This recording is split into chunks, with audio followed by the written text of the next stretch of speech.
नमस्कार दोस्तों, स्वागत है आज के इस नए वीडियो में। तो आज की इस वीडियो में हम लोग सीखेंगे निर्देशांक ज्यामिति का एक मोस्ट इंपोर्टेंट प्रश्न को लिए है, जो कि त्रिभुज का क्षेत्रफल निकालने वाला प्रश्न है। ठीक है, ऐसा प्रश्न बोर्ड एग्जाम में जो है से अक्सर पूछे जाते हैं।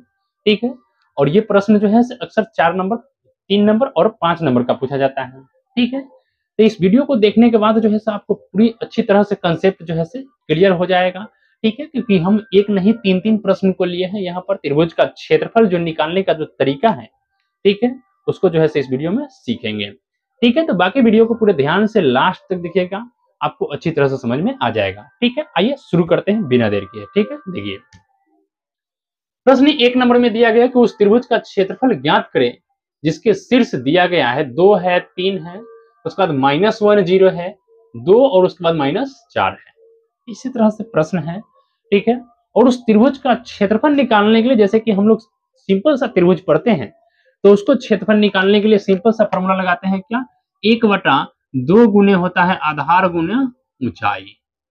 ठीक है, ये त्रिभुज का क्षेत्रफल होता है। इस तरह से हम लोग सिंपल सा कोई फॉर्मूला लगाते हैं। सिंपल सा कोई अगर त्रिभुज का क्षेत्रफल निकालना है तो उसके लिए हम लोग ये वाला फॉर्मूला लगाते हैं। ठीक है, लेकिन जो है से हमको यहाँ पढ़ना है निर्देशांक ज्यामिति। निर्देशांक ज्यामिति पढ़ना है।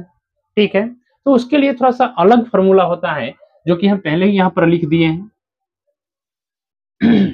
1/2 है और इंटू में x1 है, y2 माइनस y3 है, x2 है, y3 माइनस y1 है, x3 है, यहाँ पर y1 माइनस y2 है।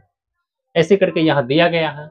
और इसमें जो है से 3 बिंदु दिया गया, जैसे कि यहाँ पर एक है, फिर यहाँ है, फिर यहाँ, इस तरह से 3 बिंदु दिया गया। ठीक है, तो यहाँ से जो है से इस फॉर्मूला की मदद से इस प्रश्न सभी को हम क्या करेंगे, हल करेंगे। ठीक है, तो आइए शुरू करते हैं और देखिए ध्यान से कैसे करना है। ठीक है, देखिए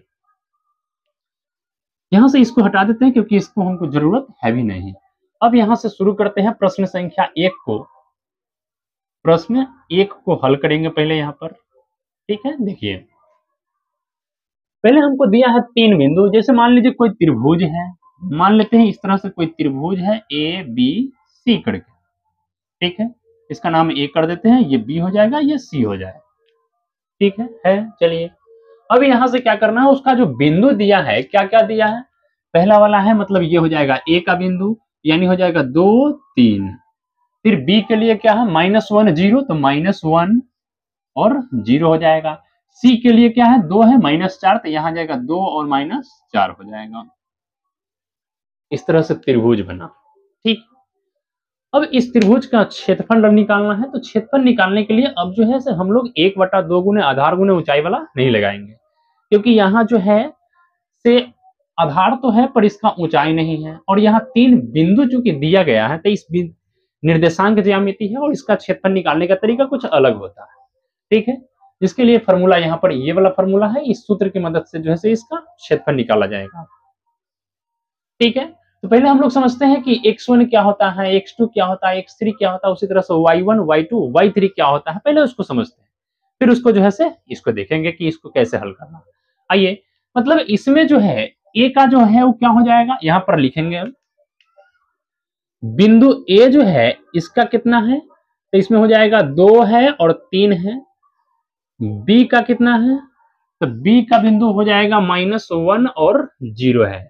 फिर उसके बाद C का बिंदु कितना है, 2 है, -4 है, 2 और -4 है। ठीक है, तो अब हम क्या करेंगे ना यहाँ से कि x1 पहला वाला x होता है, दूसरा वाला y होता है, पहला वाला x दूसरा वाला y, पहला वाला x और दूसरा वाला y होता है। ठीक है, तो यहाँ से x1 के जगह पर क्या है, 2 है, तो यहाँ 2 लिखिए। फिर से x2 के जगह पर यहाँ क्या है, -1, तो -1।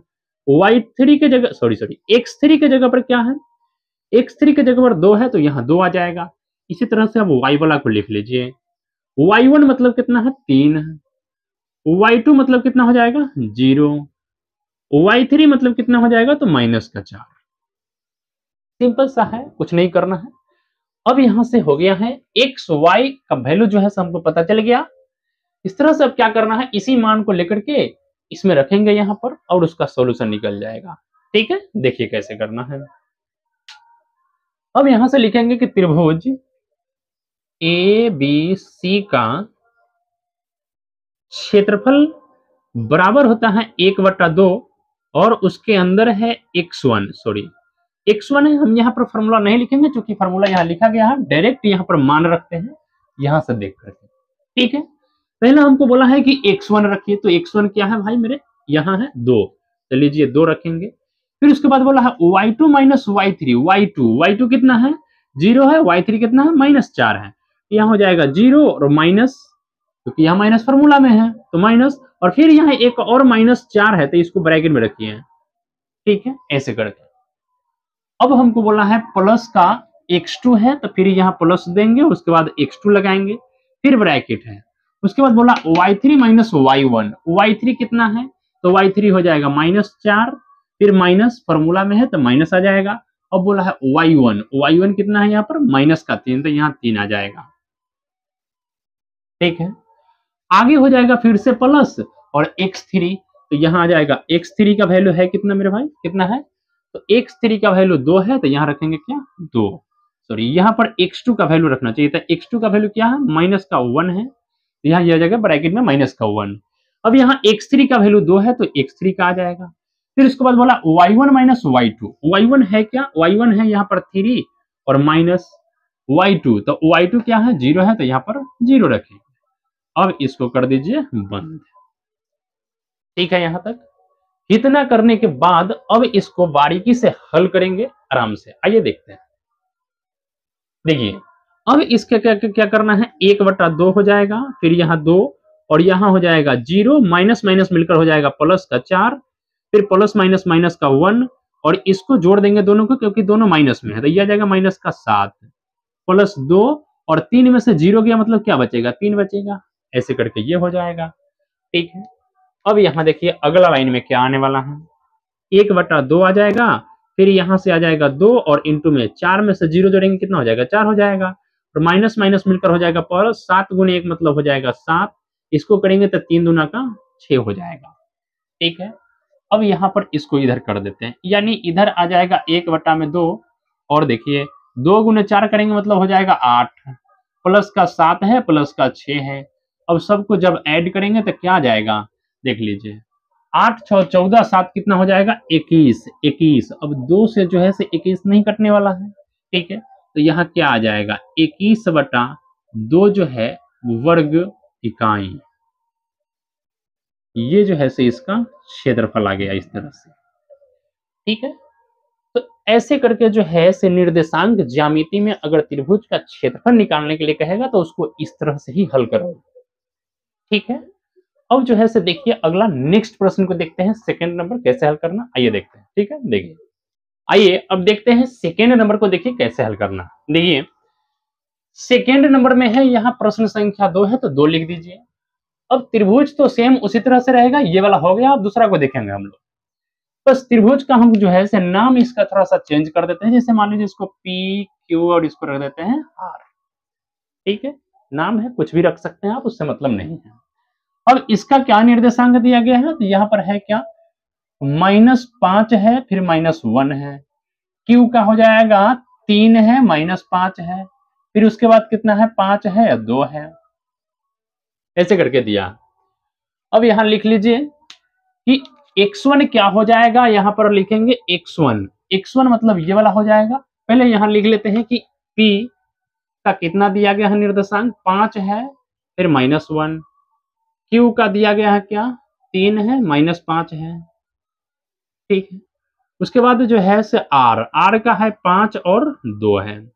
अब यहां से लिखिए कि x1 क्या है, x1 बराबर हो जाएगा पहला वाला -5, उसी तरह से x2 3, x3 हो जाएगा 5, फिर y1 हो जाएगा क्या -1, y2 बराबर हो जाएगा -5, y3 बराबर हो जाएगा 2।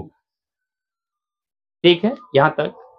अब x1 और y2 ये सब पता चल गया है, तो उसके बाद मान रखिए इस फॉर्मूला में, अब उसका आंसर आ जाएगा।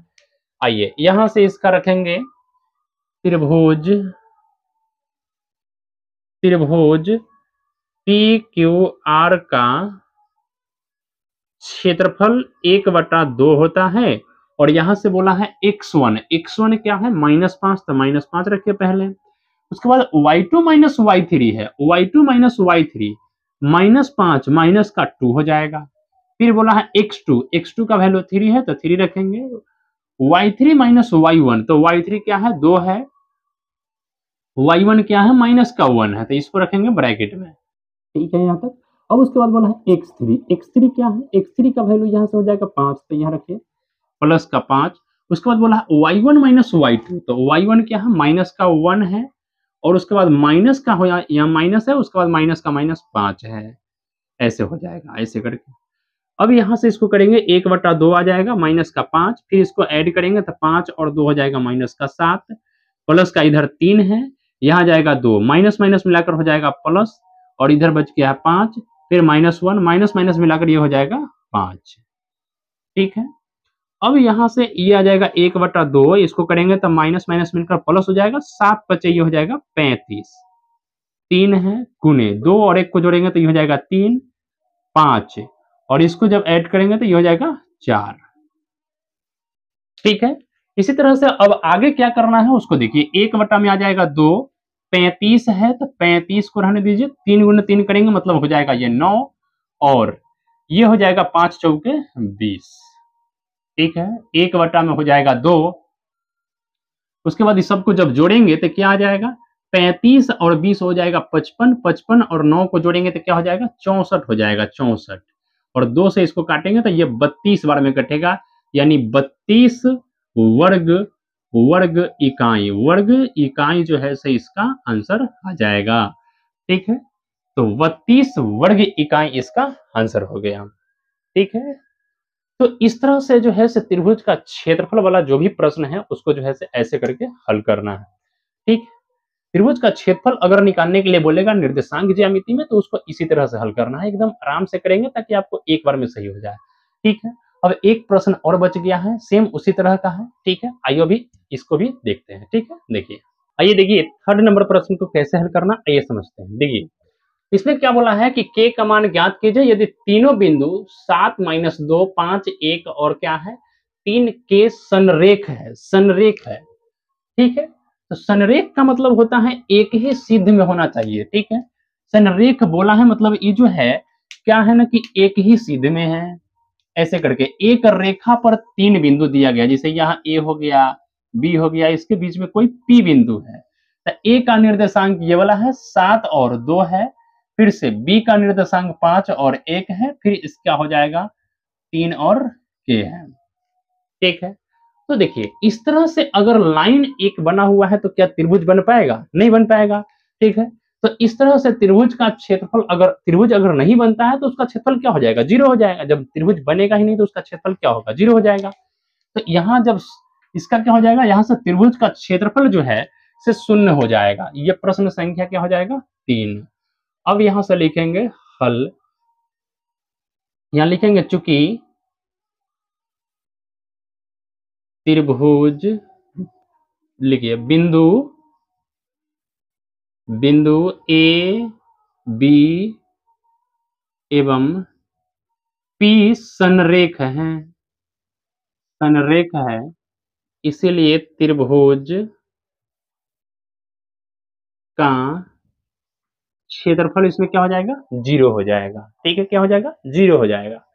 अब यहाँ पर बिंदु 3 दिया गया है, ए का जो दिया गया क्या है 7 है, उसके बाद 2 है, फिर उसके बाद बी के लिए क्या दिया गया है 5 है और 1 है, और उसके बाद पी के लिए दिया गया है क्या 3 है और के है। तो यहाँ से के का वैल्यू जो है हमको निकालना है। ठीक है। तो पहले यहाँ पर हम लिख लेते हैं कि x1 जो है से क्या हो जाएगा y1 क्या हो जाएगा। तो x1 बराबर हो जाएगा प्रथम 7, x2 बराबर हो जाएगा इस तरह से 5 और x3 बराबर हो जाएगा 3। इस तरह से y1 हो जाएगा 2, y2 बराबर 1 हो जाएगा, उसके बाद y3 बराबर हो जाएगा k। ठीक है। तो इस तरह से x1 x2 x3 y1 y2 y3 का मान निकल जाएगा। ठीक है। यहाँ जो है से ये माइनस में है। ठीक है। y2 का वैल्यू क्या है माइनस में है, याद रखिए y1 का वैल्यू -2 है। ठीक है। तो इस तरह से जो है से मान को लिखना है, यहाँ पर यह भी माइनस में है तो माइनस में आ जाएगा। अब जब ये x1 y1 इस तरह से पता चल गया है तब उसके बाद क्या करना है क्षेत्रफल निकालना है। ठीक है। यहां से त्रिभुज का क्षेत्रफल लिखेंगे, त्रिभुज का क्षेत्रफल बराबर क्या हो जाएगा 1/2 और यहां से x1 बोला है, x1 मतलब 7 हो जाएगा और उसके बाद है क्या y2 माइनस y3, y2 है 1 तो 1, y3 k है तो k आ जाएगा प्लस x2, x2 मतलब 5 है तो यहाँ पर 5 रखेंगे। उसके बाद y3 minus y1, y3 k है, y1 माइनस 2 है, यानी k माइनस का आ जाएगा माइनस का 2, ठीक है, प्लस अब उसके बाद क्या है y1 माइनस y2, सॉरी यहाँ पर जो है से x3 का वैल्यू 3 है तो यहाँ 3 रखेंगे, y1 माइनस y2 तो y1 क्या है, y1 माइनस 2 है, y2 क्या है 1 है, यानी कि -2 और -1 हो जाएगा इसका, ठीक।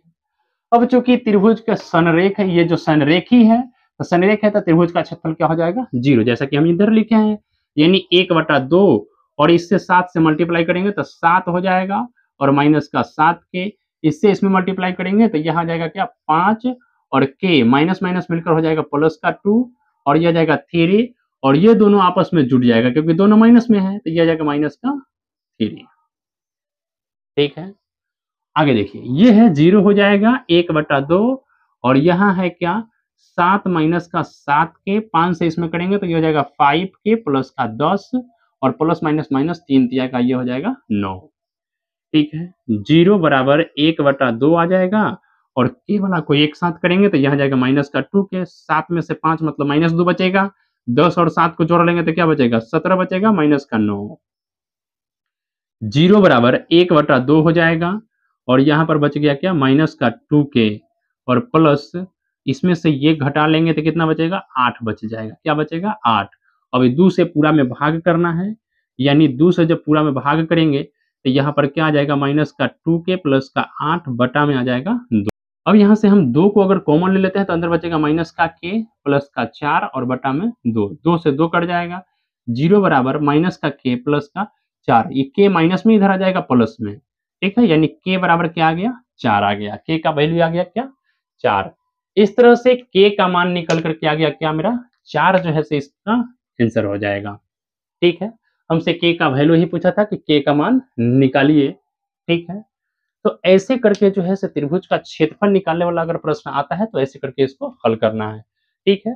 बाकी हमको उम्मीद है बाकी हमें उम्मीद है कि आपको त्रिभुज का क्षेत्रफल निकालने वाला प्रश्न अगर आपको मिलेगा तो आप आसानी से इसको हल कर पाएंगे, ठीक है। बाकी आपको यहाँ तक वीडियो कैसा लगा है आप कमेंट करके जरूर बताइएगा, वीडियो अच्छा लगा तो वीडियो को लाइक कीजिए, शेयर कीजिए और चैनल पर नए हैं तो चैनल को सब्सक्राइब कर लीजिए, ठीक है। मिलते हैं फिर इसी तरह के नेक्स्ट प्रश्न के साथ नेक्स्ट वीडियो में, तब तक के लिए जय।